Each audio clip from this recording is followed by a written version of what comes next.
ఏదైతే సిట్ విచారణకు కేసీఆర్ గారికి నోటీసులు ఇవ్వడం జరిగింది.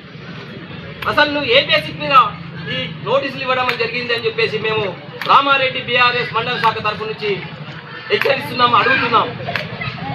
ఏదైతే ఒక ప్రభుత్వ పాలన చేసేటప్పుడు సీఎం పోస్ట్లో ఉండి ప్రతి సమాచారాన్ని కూడా అతడు తెప్పించుకునే అధికారం సీఎం కుర్చీకి సీఎం గారికి ఉంటుంది.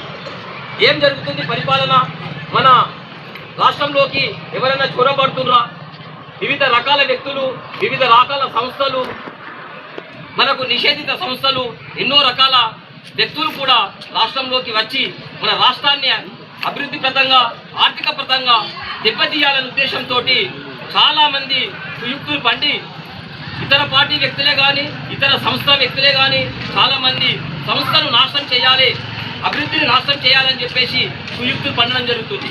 దాని యొక్క సమాచారాన్ని ఒక శాఖ నిర్వహిస్తుంది. అంటే ఇంటెలిజెన్స్ శాఖ అని చెప్పేసి ఎవరు ఏం చేస్తున్నారు, ఎటువంటిది మన రాష్ట్రంలో అభివృద్ధి జరుగుతుంది, ఎవరు అడ్డుకుంటున్నారు ఏంటి అని చెప్పేసి ప్రతి దాన్ని కూడా కుశలంగా వాళ్ళు విచారణ చేసి సీఎం గారికి ముందు ఫైల్ పెట్టడం జరుగుతుంది. ఆ ఫైల్లో భాగంలోనే నువ్వు వాళ్ళ మీద చేసినావు, వాళ్ళని ఫోన్ ట్యాపింగ్ చేసినావు, వీళ్ళని ఫోన్ ట్యాపింగ్ చేసినావు అని చెప్పేసి ఒక సిట్ విచారణకు మన కేసీఆర్ గారిని పిలవడం, అసలు రేవంత్ రెడ్డికి ఏమన్నా జ్ఞానం ఉన్నదా అని చెప్పేసి అడుగుతున్నారు. ఈరోజు కూడా అతను కూడా పరిపాలిస్తుండే కదా, మరి రేవంత్ రెడ్డి గారు తెప్పించుకుంటలేడా? రేవంత్ రెడ్డి గారు కూడా పరిపాలిస్తలేడా? మరి రాష్ట్రంలో ఏం జరుగుతుంది, ఎవరి ద్వారా ఏం జరుగుతుందని చెప్పేసి అతనికి ఎవరు చెప్తున్నారు? ఈ అధికారులే కదా, అప్పుడున్న అధికారులే, అప్పుడున్న సంస్థలే కదా, సపరేట్ సంస్థలు అయితే ఉండే కదా.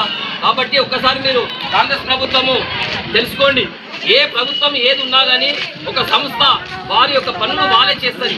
అధికారి ఒక సీఎం గారు చెప్పినంత మాత్రాన వారు అధికారిని దాటి వారు చేయలేరు.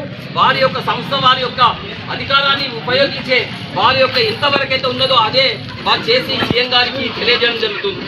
కావున మీరు ఏదైతే ఒక అభివృద్ధిని పక్కన పెట్టి రాష్ట్రాన్ని కల్లిబల్లి మాటలు చెప్పి ఎన్నో హామీలు 420 హామీలు ఇచ్చి మన రాష్ట్రాన్ని నేను కాంగ్రెస్ ప్రభుత్వం నాకు అన్ని తెలుసు మేము పరిపాలించినామని చెప్పి అది కల్లిబల్లి మాటలు చెప్పి గద్దెనెక్కిన తర్వాత వారం రోజులనే నీకు 2 లక్షల రుణమాఫీ చేస్తా, ఇప్పుడు ఉన్న వాళ్ళు తీసుకోండి, మళ్ళా 1 లక్ష ఉంటే 2 లక్షలు తీసుకోండి అని చెప్పినాం.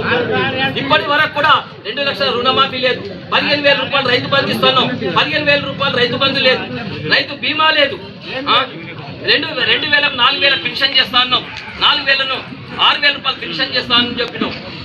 గృహలక్ష్మి కింద ప్రతి మహిళ